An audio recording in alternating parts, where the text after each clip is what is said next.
Major breaking. ಬಿಜೆಪಿಯ ಮತ್ತೊಂದು ಪಟ್ಟಿ ರಿಲೀಸ್ ಆಗಿದೆ. ಬಾಕಿ ಉಳಿದಿದ್ದು ಕರ್ನಾಟಕದಲ್ಲಿ ಒಂದು ಕ್ಷೇತ್ರ ಚಿತ್ರದುರ್ಗ.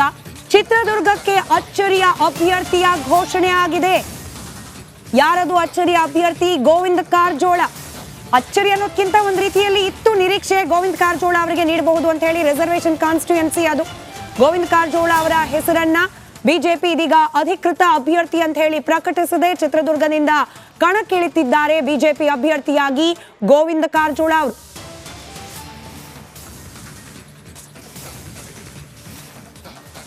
ಬಾಕಿ ಉಳಿದಿದ್ದು ಒಂದೇ ಕ್ಷೇತ್ರ.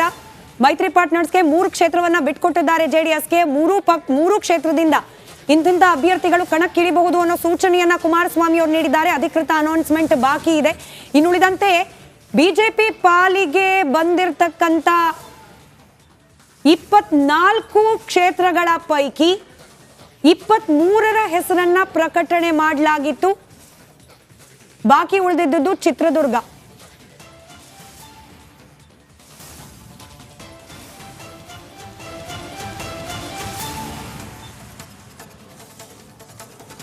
ನೋಡಿ, ಅನೇಕ ಕ್ಷೇತ್ರಗಳಲ್ಲಿ ಯಾರೆಲ್ಲ ಹಿರಿಯ ಮುಖಂಡರಿದ್ದಾರೆ ಅವರಿಗೆ ಹೈಕಮಾಂಡ್ ನೀವೇ ನಿಲ್ಲಿ ಅನ್ನೋ ಸೂಚನೆಯನ್ನ ನೀಡಿದಾಗ ಅವರ ಪುತ್ರರಿಗೆ ಟಿಕೆಟ್ ಕೊಡಿ ಅಂತ ಹೇಳಿ ನಿರೀಕ್ಷೆಗಳು ಅಥವಾ ಆ ಕಡೆಯಿಂದ ಡಿಮಾಂಡ್ಗಳು ಹೋಗಿದ್ದನ್ನ ನಾವು ಕೇಳಿಸ್ಕೊಳ್ತಾ ಇದ್ವಿ. ಇಲ್ಲೂ ಕೂಡ ಹಾಗೆ ಆಗಿತ್ತು. ಇದೀಗ ಗೋವಿಂದ ಕಾರಜೋಳ ಅವರಿಗೇನೆ ಟಿಕೆಟ್ ಅನೌನ್ಸ್ ಮಾಡಲಾಗಿದೆ. ಬಿಜೆಪಿಯ ಮತ್ತೊಂದು ಪಟ್ಟಿ ರಿಲೀಸ್ ಆಗಿದೆ. ಬೇರೆ ಬೇರೆ ಲೋಕಸಭಾ ಕ್ಷೇತ್ರಗಳ ಹೆಸರು ಕೂಡ ಪಟ್ಟಿಯಲ್ಲಿದೆ. ಕರ್ನಾಟಕಕ್ಕೆ ಬಾಕಿ ಇದ್ದಿದ್ದು ಚಿತ್ರದುರ್ಗ ಒಂದೇ. ಚಿತ್ರದುರ್ಗದಿಂದ ಬಿಜೆಪಿ ಅಭ್ಯರ್ಥಿಯಾಗಿ ಕಣಕ್ಕಿಳಿತಾ ಇದ್ದಾರೆ ಗೋವಿಂದ ಕಾರಜೋಳ. ಆ ಮೂಲಕ ಬಹುತೇಕ ತನ್ನ ಪಾಲಿಗಿದ್ದ 25 ಕ್ಷೇತ್ರಗಳಿಗೂ ಕೂಡ ಅಭ್ಯರ್ಥಿಯನ್ನ ಅನೌನ್ಸ್ ಮಾಡಿದೆ ಬಿಜೆಪಿ ಪಾಳಯ. ಇನ್ನೇನಿದ್ರು ಚುನಾವಣಾ ಪ್ರಚಾರ ಕಾರ್ಯ. ಕೆಲ ಕ್ಷೇತ್ರಗಳಲ್ಲಿ ಬಂಡಾಯ ಇದೆ. ಬಂಡಾಯವನ್ನ ಶಮನ ಮಾಡಿ ಒಗ್ಗಟ್ಟಿನ ಹೋರಾಟವನ್ನ ಮಾಡೋ ಪ್ರಯತ್ನಗಳಾಗ್ತಾ ಹೋಗುತ್ತೆ.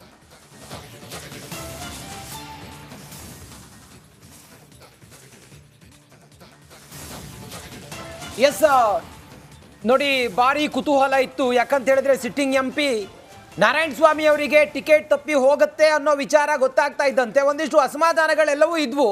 ಸ್ವಲ್ಪ ಡಿಲೇ ಮಾಡಿದ್ರು. 24 ಲೋಕಸಭಾ ಕ್ಷೇತ್ರಕ್ಕೆ ಟಿಕೆಟ್ ಘೋಷಣೆ ಆಯಿತು.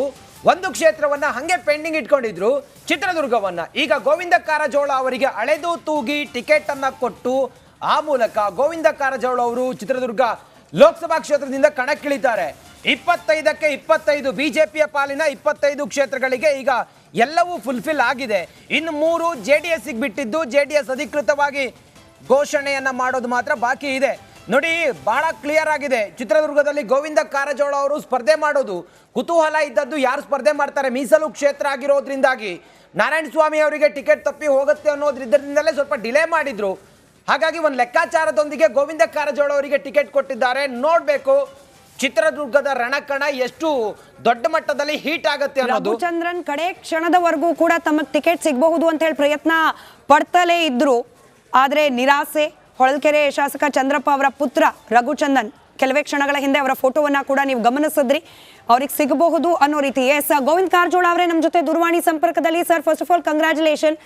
ನಿರೀಕ್ಷೆ ಇತ್ತೋ ಅಪೇಕ್ಷೆ ಇತ್ತೋ ಗೊತ್ತಿಲ್ಲ, ಬಟ್ ಟಿಕೆಟ್ ಅಂತೂ ಸಿಕ್ಕಿದೆ ಸರ್. ಗೆಲುವಿನ ಸಾಧ್ಯತೆಗಳು ನಿಮಗೆ ಎಷ್ಟು ಮಟ್ಟಿಗೆ ಕಾನ್ಫಿಡೆನ್ಸ್ ಇದೆ? ನೋಡಿ,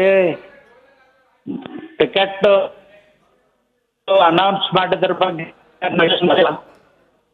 ಹಲೋ ಹೇಳಿ ಸರ್, ಕೇಳಿಸ್ತಿದೆ, ಹೇಳಿ. ಬಂದಿಲ್ಲ. ಒಂದ್ ವೇಳೆ ನನ್ಗೆ ಕ್ಯಾಂಡಿಡೇಟ್ ಮಾಡಿದ್ರೆ ಖಂಡಿತವಾಗಿಯೂ ನಾನು ಚುನಾವಣೆ ಎದುರಿಸ್ತೇನೆ ಮತ್ತು ಗೆದ್ದು ಬಂದೇ ಬರ್ತೀವಿ. ಮತ್ತೆ ನರೇಂದ್ರ ಮೋದಿ ಅವರು ಪ್ರಧಾನ ಮಂತ್ರಿ ಆಗಬೇಕು, ದೇಶದ ಅಭಿವೃದ್ಧಿ ಆಗಬೇಕು ಅನ್ನೋದೇ ನಮ್ಮ ಮುಖ್ಯ ಧ್ಯೇಯ. ಚಿಕ್ಕದಾಗಿ 2 ಪ್ರಶ್ನೆ ಒಂದೇ ಸತಿ ಕೇಳ್ಬಿಡ್ತೀನಿ ಸರ್. ಒಂದು, ರಘುಚಂದನ್ ಅವರು ಸತತವಾಗಿ ಪ್ರಯತ್ನ ಪಡ್ತಾ ಇದ್ರು. ಎರಡನೇದು, ಹಾಲಿ ಸಂಸದರಿಗೆ ಟಿಕೆಟ್ ನಿರಾಕರಣೆ ಕಾರಣ ಏನು? ಇಲ್ಲ, ಹಾಲಿ ಸಂಸದರಿಗೆ ನಿರಾಕರಣೆ ಮಾಡಿಲ್ಲ. ಹಾಲಿ ಸಂಸದರೇ ಮುಂದುವರಿಬೇಕು ಅಂತ ಹೇಳಿ ಪಾರ್ಟಿ ಅವ್ರು ಹೇಳಿದ್ರು. ಅವರು ರಾಜ್ಯದ ರಾಜಕಾರಣಕ್ಕೆ ಬರೋ ಸಲುವಾಗಿ ಅವರು ನನಗೆ ಬೇಡ ಅಂತ ಹೇಳಿದ್ದಾರೆ. ನಿರಾಕರಣೆ ಆಗಿಲ್ಲ. ಮಗನಿಗೆ ಕೇಳಿದ್ರಿ ತಾವು ಅನ್ನೋದು ಕೂಡ ಚರ್ಚೆ ಆಗ್ತಿತ್ತು. ಹೊರಗಿನವರಿಗೆ ಬೇಡ ಅನ್ನೋದು ಚರ್ಚೆ ಆಗ್ತಿತ್ತು. ಓ ನೋಡಿ, ಅಂತ ಚರ್ಚೆಗಳಿಗೆ ಊಹಾಪೋಹಗಳಿಗೆ ಉತ್ತರ ಕೊಡ್ಲಿಕ್ಕೆ ಆಗೋದಿಲ್ಲ. ರೈಟ್ ಸರ್, ಧನ್ಯವಾದ. ರಿಪಬ್ಲಿಕ್ ಕನ್ನಡದ ಜೊತೆಯಲ್ಲಿ ಮಾತನಾಡಿದಕ್ಕೆ. ಚಿತ್ರದುರ್ಗದ ಅಧಿಕೃತ ಬಿಜೆಪಿ ಅಭ್ಯರ್ಥಿ ಗೋವಿಂದ ಕಾರಜೋಳ ಅವರ ಫಸ್ಟ್ ರಿಯಾಕ್ಷನ್. ರಿಪಬ್ಲಿಕ್ ಕನ್ನಡದಲ್ಲಿ ಟಿಕೆಟ್ ಸಿಕ್ಕಿದ್ದು ನನಗೆ ಇನ್ನೂ ಕೂಡ ಖಾತ್ರಿ ಸಂದೇಶ ಬಂದಿಲ್ಲ, ಹಾಗೆ ನನ್ನನ್ನೇ ಅಭ್ಯರ್ಥಿಯಾಗಿ ಕಣಕ್ಕಿಳಿಸಿದ್ರೆ ನರೇಂದ್ರ ಮೋದಿ ಅವರನ್ನ ಮತ್ತೊಂದು ಅವಧಿಗೆ ಪ್ರಧಾನಿ ಮಾಡುವ ಸಲುವಾಗಿ ಗೆಲ್ಲುವ ಪ್ರಯತ್ನವನ್ನ ಶತಪ್ರಯತ್ನವನ್ನ ಮಾಡ್ತೇನೆ ಅಂತ ಹೇಳಿದ್ರು. ಇನ್ನು ಆಂತರಿಕ ಭಿನ್ನಾಭಿಪ್ರಾಯಗಳು ಇತ್ಯಾದಿ ಇದೆಲ್ಲಾ ಕ್ಷೇತ್ರದಲ್ಲೂ ಕೂಡ ಇರುತ್ತೆ, ಅದನ್ನ ಸರಿದೂಗಿಸ್ಕೊಂಡು ಹೋಗ್ತೇವೆ ಅನ್ನೋ ವಿಶ್ವಾಸವನ್ನ ಕೂಡ ವ್ಯಕ್ತಪಡಿಸಿದ್ದಾರೆ.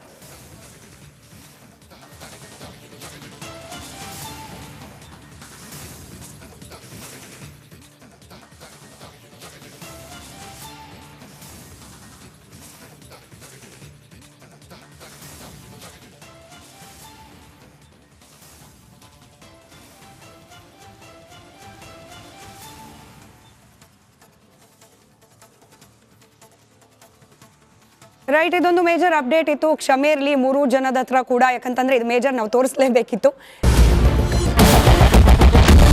ಕ್ಯಾಪ್ಟನ್ ಅರ್ಜುನ್ ಕೊಂದಿದ್ದು ಯಾರು? ಅವ್ರ ನರೇಟಿವ್ ಎಲ್ಲಿ ತಂದಿಟ್ಟಿದ್ದಾರೆ ಅಂತಂದ್ರೆ ಸಂಪತ್ತನ್ನ ಹಂಚಿಬಿಡೋದು ಅಂತ. ಇದು ಸ್ಟುಡಿಯೋ ಟಿಪ್ಪು ಜಯಂತಿ ಮಾಡಕ್ಕೆ ಅವ್ರಿಗೆ ಖಂಡಿಸಿದ್ರು. Very nice. ಯಾರು ತಪ್ಪು ಮಾಡಿರೋದಿಲ್ಲಿ? ಓಲೈಕೆ ಹೇಳಿಕೆ ಇದು ಅಂತ ಹೇಳಿ ಯಾಕೆ ಪರಿಗಣಿಸಬಾರದು? ಕಿಚ್ಚಕ್ಕಲ್ಲ ಇದು ವೇದಿಕೆ. ಇದು ಫೋಟೋ ಎಲ್ರಿಗೂ ಒಂದು ಟೈಮ್ ನಿಮ್ಮ ಸಮಯ ಮುಗಿದಿದೆ. ಅವ್ರು ಹೇಳಕ್ಕಿಂತ ಮುಂಚೆನೆ ಹೇಗೆ ಪ್ರತಾಪ್ ಸಿಂಹ ಪಾಸ್ ಕೊಟ್ಟಿದಂತ ಆಗ್ಲಿ ಡಿಕ್ಲೇರ್ ಆಗೋಗಿತ್ತು ಅಂತ ನನಗೊಂದು ಡೌಟ್ ಬಂತು. ಸಾಕು ನಿಲ್ಸಿ.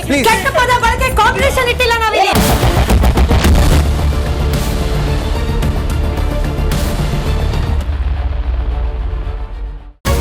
ರಿಪಬ್ಲಿಕ್ ವರ್ಡ್ ಆಪ್ ಇದು ಕೇವಲ ಅಪ್ಲಿಕೇಶನ್ ಅಲ್ಲ, ಸಮಗ್ರ ಸುದ್ದಿಗಳ ಸಂಪರ್ಕ ಮಾರ್ಗಕ್ಕೆ ಕ್ರಾಂತಿಕಾರಿ ಬದಲಾವಣೆ. ರಿಪಬ್ಲಿಕ್ ವರ್ಡ್ ಆಪ್ ಕೇವಲ ಸುದ್ದಿ ಅಪ್ಲಿಕೇಶನ್ ಪರಿಚಯಿಸ್ತಾ ಇಲ್ಲ, ಬದಲಾಗಿ ಡಿಜಿಟಲ್ ಸುದ್ದಿ ಬಳಕೆಯ ಹೊಸ ಯುಗಕ್ಕೆ ನಾಂದಿ ಹಾಡ್ತಾ ಇದೆ.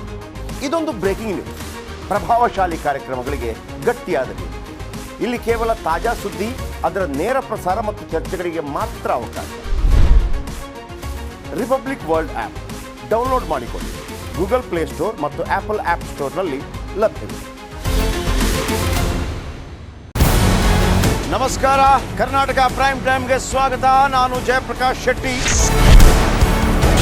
ಇಡೀ ಕರ್ನಾಡು ಇವತ್ತು ರೆಬೆಲ್ ಆಗಿ ನಿಂತಿದೆ. ಈ ಹಗರಣಗಳನ್ನು ಸದನದಲ್ಲಿ ಪ್ರಸ್ತಾಪ ಮಾಡಲು ಕೂಡ ಕಾಂಗ್ರೆಸ್ ಹಿಂದೇಟು ಹಾಕಿದ್ದೇಕೆ? ನಿಮ್ಗೆ ಸಂಬಳ ಅದಕ್ಕೆ, ನಿಮಗೆ ವಾಹನ ಅದಕ್ಕೆ, ನಿಮಗೆ ವೆಪನ್ ಅದಕ್ಕೆ, ನೀವು ಅದನ್ನು ಸೆರೆ ಹಿಡಿಬೇಕಾಗಿದೆ. ನೀವು ವಿದ್ಯುತ್ ಬರ ಇದೆ ಅಂತ ಹೇಳ್ತಾ ಇದ್ದೀರಿ, ಎಲ್ಲಿ ಬರ ಇದೆ ನೀವು ಹೇಳಬೇಕು. ಪಾಕಿಸ್ತಾನ್ ಆಕ್ಯುಪೈಡ್ ಕಾಶ್ಮೀರ್ ಅದು ಎಂದೆಂದಿಗೂ ನಮ್ಮದು. 40 ಮೆಷಿನ್ಗಳು ತಂದಿತ್ತು ನೋಟ್ ಎಣಿಸುವುದಕ್ಕೆ, ಅದೇ ಹಾಳಾಯಿತು. ಮಥುರಾದ ಗಲಾಟೆ ಇದೆಯಲ್ಲ, ಅದು ಸ್ಥಳೀಯವಾಗಿ ಕೂತು ಪರಿಹರಿಸಬಹುದಾದಂಥ ಕಾನೂನಿದೆ. ಗ್ಯಾರಂಟಿ ಯೋಜನೆಯಿಂದ ನಷ್ಟ ಆಗಿದೆ, ಲಾಭ ಆಗಿದೆ, ದಯವಿಟ್ಟು ಹೇಳಿ.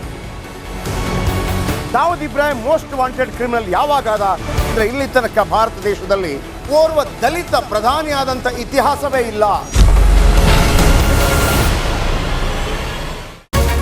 ರಿಪಬ್ಲಿಕ್ ವರ್ಲ್ಡ್ ಆಪ್ ಇದು ಕೇವಲ ಅಪ್ಲಿಕೇಶನ್ ಅಲ್ಲ, ಸಮಗ್ರ ಸುದ್ದಿಗಳ ಸಂಪರ್ಕ ಮಾರ್ಗಕ್ಕೆ ಕ್ರಾಂತಿಕಾರಿ ಬದಲಾವಣೆ. ರಿಪಬ್ಲಿಕ್ ವರ್ಲ್ಡ್ ಆಪ್ ಕೇವಲ ಸುದ್ದಿ ಅಪ್ಲಿಕೇಶನ್ ಅನ್ನ ಪರಿಚಯ ಮಾಡ್ತಾ ಇಲ್ಲ, ಬದಲಾಗಿ ಡಿಜಿಟಲ್ ಸುದ್ದಿ ಬಳಕೆಯ ಹೊಸ ಯುಗಕ್ಕೆ ನಾಂದಿ ಹಾಡ್ತಾ ಇದೆ. ಇದೊಂದು ಬ್ರೇಕಿಂಗ್ ನ್ಯೂಸ್, ಪ್ರಭಾವಶಾಲಿ ಕಾರ್ಯಕ್ರಮಗಳಿಗೆ ಗಟ್ಟಿಯಾದ ವೇದಿಕೆ.